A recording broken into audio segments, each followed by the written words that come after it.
बिस्मिल्लाहिर्रहमानिर्रहीम। अस्सलाम वालेकुम। देखिए, आज हमने पढ़ना है लिस्टीरिया मोनोसाइटोजीन। इससे पहले हमने लिस्टीरिया मोनोसाइटोजीन के बारे में पढ़ा था पार्ट 1 के अंदर। वो उसका सबसे पहले हमने पढ़ा था इंट्रोडक्शन के अंदर लिस्टीरिया मोनोसाइटोजीन है क्या, और उस इंट्रोडक्शन के बाद हमने पढ़ा था रिजर्वायर के कहाँ कहाँ सॉइल के अंदर है, प्लांट ओरिजिन है, एनिमल ओरिजिन है, ठीक है ना, फीकल ओरिजिन है, कहाँ से आते हैं लिस्टीरिया मोनोसाइटोजीन, मोस्टली कहाँ पे होते हैं, और फूड बॉर्न आउटब्रेक्स जो होती हैं वो किस ओरिजिन से होती हैं। उसके बाद हमने पढ़ा था डिफरेंट इन्वायरमेंटल फैक्टर का इफ़ेक्ट कि लिस्टीरिया मोनोसाइटोजीन के ऊपर क्या असर होता है, पीएच का, टेम्परेचर का क्या इफ़ेक्ट होता है, ठीक है ना। ये डिफरेंट फैक्टर हमने पढ़े थे कि किस चीज़ का किस तरीके से इफ़ेक्ट होता है। टेम्परेचर है, पीएच है, एसिड है, स्टॉमिक एसिड है, ये हमने डिफरेंट फैक्टर देखे थे। आज हमने देखना है फूड बॉर्न आउटब्रेक्स के लिस्टीरिया मोनोसाइटोजेंस की वजह से जो डिफरेंट पूरी दुनिया के अंदर आउटब्रेक्स आई, तो उनमें सबसे पहले जो रिपोर्ट हुई फूड बॉर्न आउटब्रेक वो 1981 के अंदर रिपोर्ट हुई कनाडा के अंदर, ठीक है ना। इससे पहले मेडिकल हिस्ट्री के अंदर तो कहीं ना कहीं लिस्टीरिया मोनोसाइटोजेन का इंट्रोडक्शन तो किया गया, नाम लिया गया, लेकिन फूड बॉर्न ट्रांसमिशन जो है लिस्टीरियोसिस की वो फर्स्ट टाइम रिपोर्ट हुई 1981 के अंदर। तो 1981 से जो एपिडेमियोलॉजिकल इन्वेस्टिगेशंस हैं, एपिडेमियोलॉजिकल इन्वेस्टिगेशंस मतलब जो काज एंड इफेक्ट रिलेशनशिप के जो डिजीज़ है वो कितना सिवियर है और कौन कौन से फैक्टर हैं जो उसकी सिवियरिटी को बूस्ट अप कर रहे हैं या रिड्यूस कर रहे हैं। तो 1981 से जो एपिडेमियोलॉजिकल इन्वेस्टिगेशन बार बार स्टडी हुई, बार बार रिपीट की गई, ठीक है ना, बार बार स्टडी किया गया इसको। तो इससे पता चला कि जो कंटेमिनेटेड फूड है उसकी कंजम्पशन से लिस्टीरियोसिस जो है ट्रांसमिट होती है, और पर्सन टू पर्सन ट्रांसमिशन जो लिस्टीरियोसिस का है वो क्या है, फूड ओरिजिन है। फूड को क्या है, व्हीकल के तौर पर मेजर आउटब्रेक्स का 30 केसेस जो थे, ठीक है ना, उसको क्या एसोसिएट किया गया, किस चीज़ के साथ, फूड के साथ एसोसिएट किया गया कि फूड जो है व्हीकल का काम कर रही है, ठीक है ना, ट्रांसपोर्टिंग एजेंट का काम कर रही है कि ये क्या करेगी, लिस्टीरियोसिस को ट्रांसपोर्ट करेगी।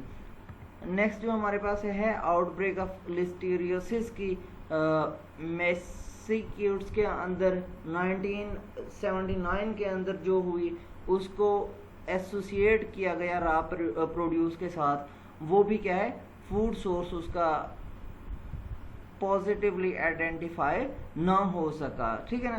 किस चीज़ के साथ, मैसेच्यूसेट्स के अंदर जो 1979 के अंदर फूड बॉर्न आउटब्रेक आई लिस्टीरियोसिस की, किस चीज़ के साथ एसोसिएट किया गया फूड के साथ। लेकिन जो फूड का ओरिजिन था कि किस फूड के अंदर, सोर्स के अंदर ये हुआ, वो आइडेंटिफाई ना हो सका। 20 पेशेंट्स जो लिस्टीरिया मोनोसाइटोजेंस सीरोटाइप 4B इन्फेक्शन की वजह से हॉस्पिटलाइज हुए 2 मंथ के अंदर, उनमें से सिर्फ जो 9 केसेस हैं उनको डिटेक्ट किया गया प्रीवियस 26 मंथ्स के अंदर। 10 of the patients were immunosuppressed, ठीक है ना। इनमें से जो हमारे पास क्या है, कितने पेशेंट्स हैं हमारे पास, 20 पेशेंट थे। उन 20 पेशेंट्स में से जो 10 पेशेंट्स थे वो क्या थे, इम्यूनोसप्रेस्ड अडल्ट थे, और जिनमें से 5 की डेथ हो गई। 15 पेशेंट जो थे उनको कंसिडर किया जाता था कि उन्होंने हॉस्पिटल के अंदर ही क्या की, एक्वायर की डिजीज़ को, मतलब कि हॉस्पिटल के अंदर डिजीज़ ट्रांसमिट हुई, लिस्टीरियोसिस ट्रांसमिट हुई। उसके बाद जो कंजम्पशन है टूना फिश की, चिकन सैलड है, चीज़ है, इसको भी एसोसिएट किया गया फूड बॉर्न लिस्टीरियोसिस के साथ कि जो हमारा टूना फिश है, चिकन सैलड है या चीज़ है, इसकी वजह से भी क्या है, ट्रांसमिट हो सकता है। और ये क्या थी, नॉन स्पेसिफिक ब्रांडेड जो फूड थी उनमें क्या हुआ, फूड बॉर्न आउटब्रेक्स आई लिस्टीरियोसिस की। पोस्टुलेट किया गया कि जो रॉ सिलरी है, लेटस है,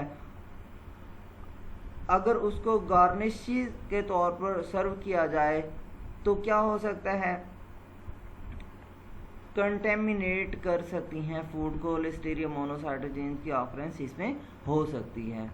अगरचे जो source of infection definitely identify ना हुआ, लेकिन फिर भी ये आउटब्रेक जो कंजम्पशन ऑफ सिमेटिडाइन है, ठीक है ना, किसके साथ एसोसिएट की गई, सिमेटिडाइन।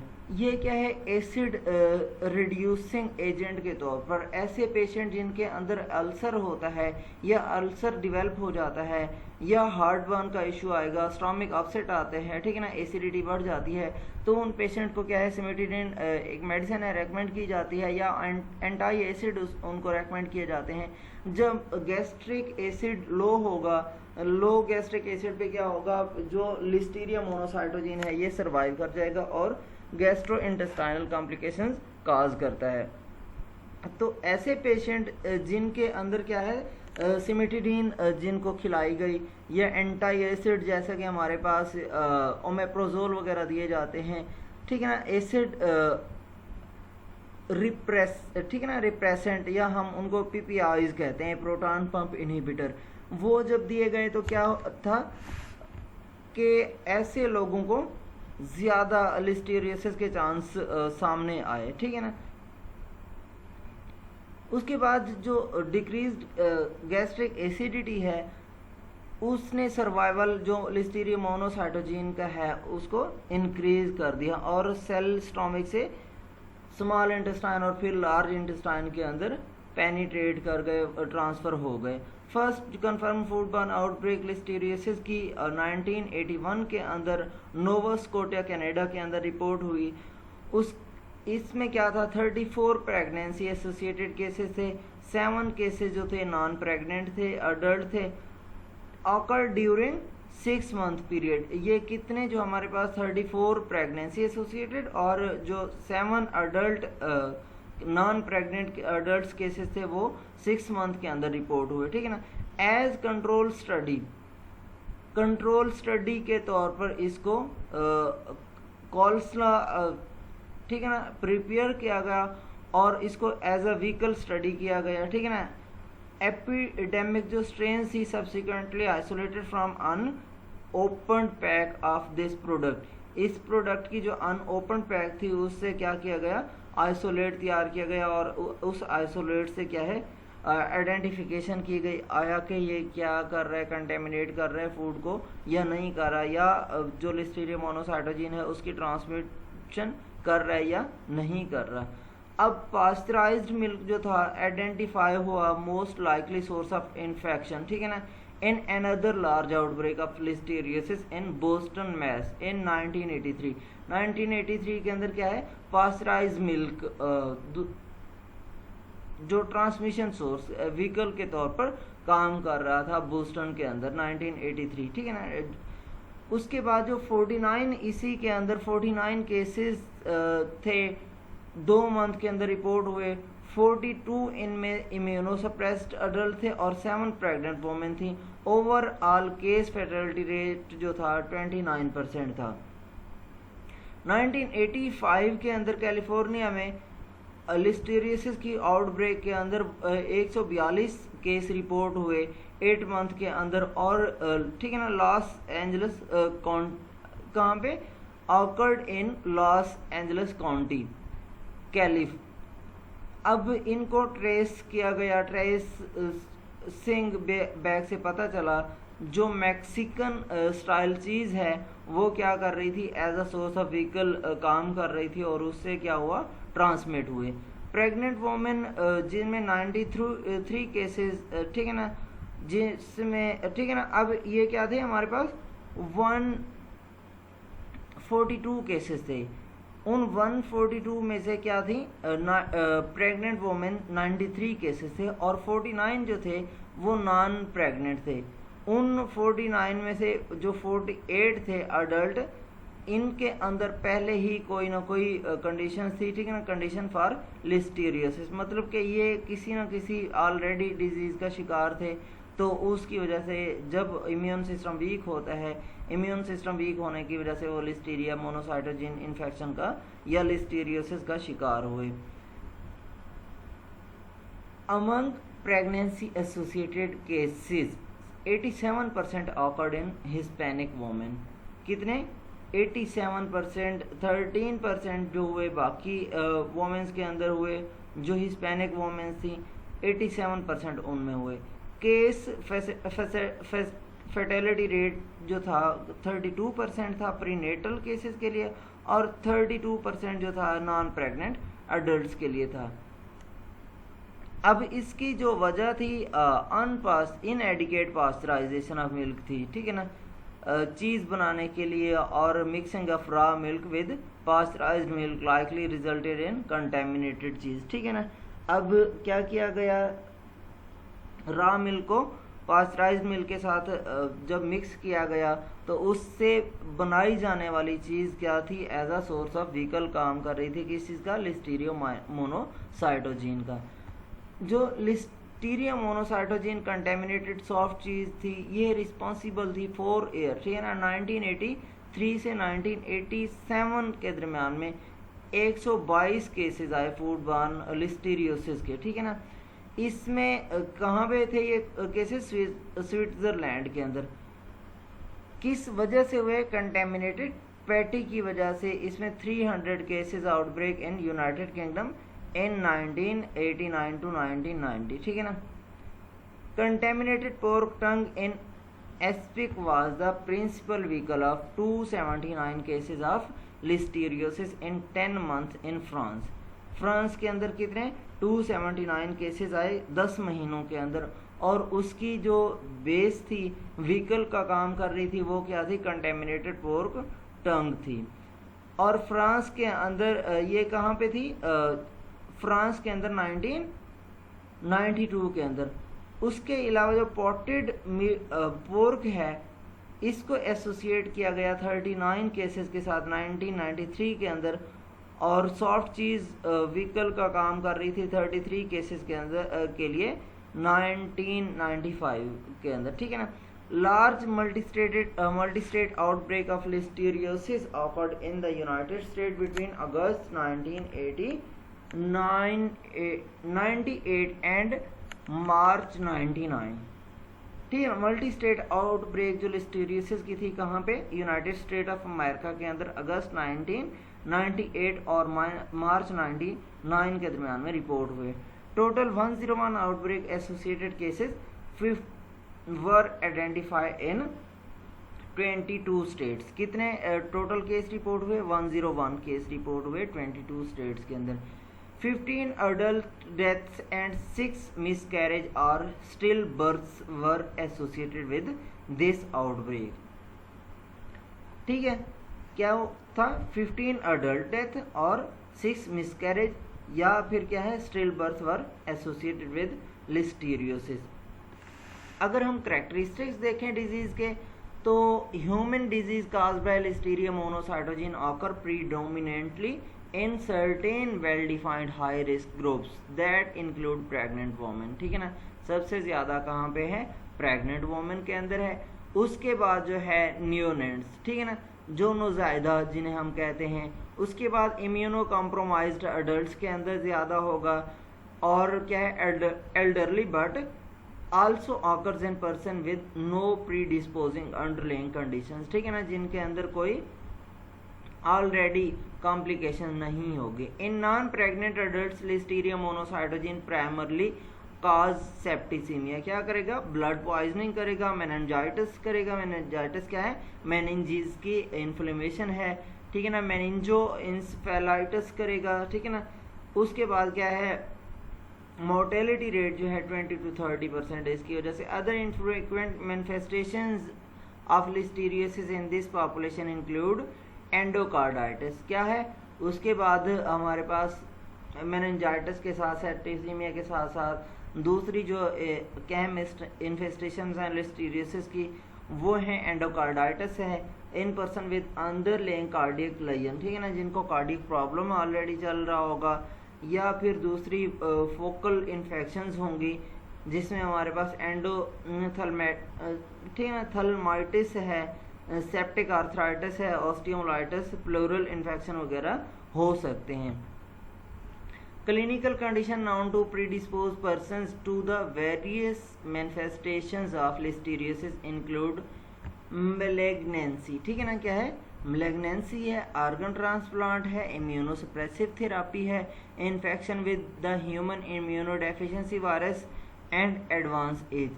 ये क्या है, ऐसे फैक्टर हैं जहाँ पे क्या है हमारे पास लिस्टीरियोसिस के चांसेस क्या होते हैं, बढ़ जाते हैं। अगरचे जो प्रेग्नेंट वोमेन है, ख़ास तौर पे थर्ड ट्राइमेस्टर जो होता है प्रेगनेंसी के अंदर, उनके अंदर माइल्ड फ्लू लाइक सिम्टम आती हैं लिस्टीरिया मोनोसाइटोजिन इन्फेक्शन की वजह से, ठीक है ना। ताहम जो है फीटस है leading to stillbirth or abortion, क्या हो सकता है, माइल्ड कंडीशंस होती हैं लेकिन फिर भी चांसेस होते हैं कि जो फीटस है इसकी स्टिल बर्थ या अबॉर्शन वगैरह हो सकती है। In neonates who are less than 7 days, ठीक है ना, ऐसे बच्चे जो 7 दिन से कम के हैं, sepsis and pneumonia are predominant syndrome, इसमें क्या होगा, सेप्सिस होगा और नमोनिया हो सकता है। जबकि न्यूनेट्स जिनकी एज 7 दिन से ज़्यादा होगी उनमें क्या है, मेनिंजाइटिस और सेप्सिस हो सकते हैं। Several recent investigations of listeriosis outbreak show that Listeria monocytogenes also causes febrile gastroenteritis in normal host। क्या करेगा, जो इम्यूनो कॉम्प्रोमाइज नहीं है, ठीक है ना, जो ऑलरेडी किसी डिजीज़ का शिकार नहीं है, उन लोगों के अंदर क्या करेगा, लिस्टीरिया मोनोसाइटोजेन गैस्ट्रोएंटेराइटिस करेगा, ठीक है ना। इंटरेस्टिंगली यहाँ पे जो है Murray and Perry had clearly stated that their original description of cases from 1920 that diarrhoea was a common feature of listeriosis in small animal. Small animal के अंदर क्या था, लिस्टीरिया मोनोसाइटोजेन की वजह से डायरिया हो रहा था। Most compelling evidence for the gastrointestinal manifestation of Listeria monocytogenes infection come from outbreak investigation by Dalton et al and O'Reilly et al, ठीक है ना। इन्होंने क्या किया, एडवांस ठीक है ना एविडेंसेस प्रोवाइड किए कि गैस्ट्रोइंटेस्टाइनल क्या हो सकती हैं, मैनिफेस्टेशंस हो सकती हैं लिस्टीरिया मोनोसाइटोजेंस की वजह से। यहाँ पे फीवर है, डायरिया है, ये भी क्या है, लिस्टीरिया मोनोसाइटोजेन की वजह से जो गैस्ट्रोइंटेस्टाइनल लिस्टीरियोसिस होगी उसकी वजह से ये सिम्टम भी शो हो रही होती हैं। अब हम देखते हैं infectious dose and susceptible population. सबसे पहले इन्फेक्शियस डोज के कितने CFU होंगे तो ये क्या कर सकेंगे, डिजीज़ काज कर सकेंगे।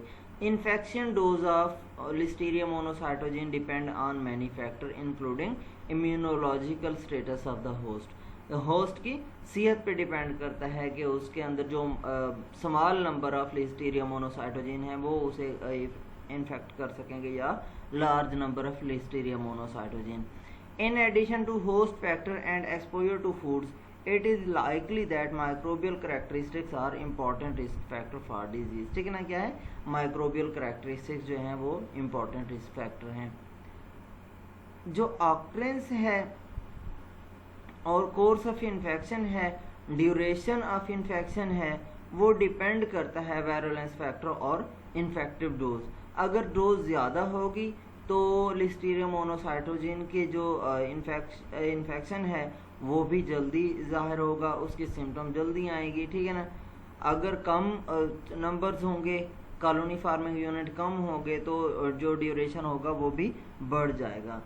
सवेरिटी डिजीज़ की जो है ह्यूमन वॉलंटियर्स के अंदर चेक करना इम्पॉसिबल है, लेकिन इसको मंकीज़ के अंदर टेस्ट किया जा सकता है। अब जो पब्लिश डाटा है उससे पता चलता है जो लिस्टीरिया मोनोसाइटोजेंस की 100 कॉलोनी फार्मिंग यूनिट हैं पर ग्राम वो सफिशिएंट हैं कि वो क्या करें, फूड बॉर्न डिजीज़ काज कर सकें। ताहम जो फ्रैंक फर्चर्स इम्प्लिकेटेड इन 1998 के अंदर उसने क्या किया, 0.3 कॉलोनी फार्मिंग यूनिट पर ग्राम भी क्या हैं इन्फेक्शियस डोज हो सकते हैं। अब कहाँ 100 कॉलोनी फार्मिंग यूनिट पर ग्राम और कहाँ 0.3 कॉलोनी फार्मिंग यूनिट पर ग्राम, ठीक है ना। तो क्या कर सकते हैं, minimum dose of Listeria monocytogenes can cause disease, can lead to listeriosis. However, because enumeration procedures are not fully reliable and time between consumption and analysis of contaminated food can enable growth or death of Listeria monocytogen, क्या कर सकता है, growth और जो death है Listeria monocytogen उसको enable कर सकता है, जिससे क्या होगा, result may not always be indicative of the numbers consumed, ठीक है। अब सेप्टिबल पॉपुलेशन कौन सी होगी, human cases of लिस्टीरियोसिस occur in individual who have a predisposing diseases that lead to impairment of their T cell, ठीक है ना। टी लिम्फोसाइट सेल्स जो होंगे, जो टी सेल मेडिएटेड इम्यूनिटी होगी वो अगर कंप्रोमाइज्ड होगी तो डिजीजेस के चांसेस क्या होते हैं, ज़्यादा हो सकते हैं। नेक्स्ट जो है percentage of patient suffering from a non underlying conditions greatly between studies accounting for 70 to 85% of these cases in some surveys and for nearly all cases in others, ठीक है ना। क्या है, 70 to 85% जो केसेस हैं जिनके अंदर क्या होता है, ऑलरेडी कहीं किसी न किसी बीमारी से सफ़र कर रहे होंगे तो वो लिस्टीरिया मोनोसाइटोजिन की वजह से भी इन्फेक्ट हो सकते हैं। Most affected population include those of extreme ages, जिनकी एजेस क्या होंगी, या तो बहुत कम होंगी या बहुत ज़्यादा होंगे। Neonates and elderly, pregnant women हैं, those persons who are immunosuppressed by medication, corticosteroids और साइटोटॉक्सिक ड्रग्स जिन्हें दिए गए होंगे, ठीक है ना, वो क्या हो सकते हैं, ज़्यादा शिकार हो सकते हैं लिस्टीरियोसिस का, स्पेशली आफ्टर ऑर्गन ट्रांसप्लांटेशन और illness. हेमाटोलॉजिक malignancies such as leukemia है, lymphomia है and myeloma as well as solid malignancies, ठीक है ना। यहाँ ये क्या कर सकते हैं, डिजीज़ की सेवेरिटी को इंक्रीज कर सकते हैं। Listeriosis is 300 times more frequent in people with AIDS than in general population, क्या है, एड्स के अंदर जो लिस्टीरिया मोनोसाइटोजिन की ऑकरेंस का चांस है वो 300 टाइम्स बढ़ जाता है। अगर हम कंक्लूजन की तरफ जाएंगे, कंक्लूडिंग रिमार्क देखें तो public health surveillance, outbreak investigations and applied and basic research conducted during the past 25 years have helped to characterise the disease listeriosis, ठीक है। अब क्या है, पिछले 25 साल से जो स्टडी की गई पब्लिक हेल्थ इंटरेस्ट की बेस पे, तो उससे पता चला कि लिस्टीरियोसिस है क्या, ठीक है ना, और इसकी जो मैग्नीट्यूड है और पब्लिक हेल्थ प्रॉब्लम है उनके इम्पैक्ट के बारे में पता चला, और इसी का जो इम्पैक्ट था फूड इंडस्ट्री के ऊपर उसका भी पता चला और उससे इम्प्रूवमेंट लाई गई।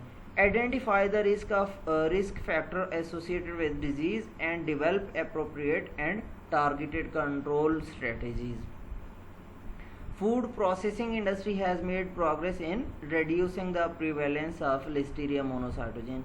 क्या किया है फूड प्रोसेसिंग इंडस्ट्री ने, कंट्रोल किया है, जिससे क्या हुआ, नंबर ऑफ लिस्टीरिया मोनोसाइटोजिन के चांसेस कम हो गए प्रोसेसिंग प्लांट के अंदर, और जो हाई रिस्क फूड थी उनके अंदर क्या किया गया, कंट्रोल किया गया और प्रिवेंटिव मेजर्स इख्तियार की गई ताकि उनको इम्प्लीमेंट करके क्या किया जा सके, जो रिस्क ऑफ इन्फेक्शन है उसको कंट्रोल किया जा सके। In the United States incidence of sporadic listeriosis continues to decline. अब 2005 के अंदर अगर हम देखें तो जो लिस्टीरियोसिस के केसेस थे 0.3% 3 केस पर 1 लाख पॉपुलेशन थे, ठीक है ना। अब जो है 2010 के अंदर ये जो केसेस 0.3 थे वो 0.25 केस पर 1 लाख पर्सनस के अंदर आ गए, मतलब 0.05 जो था वो कम हुआ है इंसिडेंस के चांस, मतलब कि लिस्टीरियोसिस के चांसेस क्या होते जा रहे हैं, डे बाय डे कम होते जा रहे हैं। Major factor that have contributed to this decline include enhanced surveillance and outbreak investigation efforts. ठीक है ना। ऐसे जो मेजर फैक्टर हैं जिन्होंने कंट्रीब्यूट किया डिक्लाइन के अंदर, वो थे कि जो लिस्टीरिया सेल्स थे उनको प्रॉपर इन्वेस्टिगेट किया गया, उसके जो रेगुलेटरी कंट्रोल थे उसको इन्हांस किया गया, और इम्प्लीमेंटेशन जो प्रिवेंटिव स्ट्रेटजीज़ की थी फूड इंडस्ट्री के अंदर वो यूज़ की गई, जिससे क्या हुआ, फूड बॉर्न लिस्टीरियोसिस के चांसेस क्या हो गए, कम हो गए। Multidisciplinary approach has enabled the identification and characterisation of several virulence factor. इसमें विरुलेंस फैक्टर क्या क्या हो सकते हैं, किस तरीके से पता चला कि कौन कौन से हैं। सबसे पहले research during the past 25 year has lead to the identification of the internalin receptor of mammalian cell, ठीक है ना। सबसे पहला क्या हुआ, मॉडर्न टेक्निक्स के साथ साथ सबसे पहले क्या हुआ, इंटरनालिन रिसेप्टर मैमेलियन सेल्स का आइडेंटिफाई हुआ। उसके बाद elucidation of the role of internalin मैग्नी मल्टी जीन फंक्शंस, ठीक है ना। उसका जो इंटरनालिन मल्टी जीन फंक्शन है उसको पता चला। Understanding of the function of ACTA, उसके बाद जो understanding of PRFA and global regulation of virulence, जो लास्ट वन था modulation of host cell signalling by the pathogen. Listeria monocytogenes has become one of the best understood intracellular pathogen at the cell and molecular level, ठीक है। जो हमारे पास क्या है, best intracellular pathogen है, आइडेंटिफाई हुआ। यहाँ तक आप लोगों को कोई सवाल हो तो आप पूछ सकते हैं।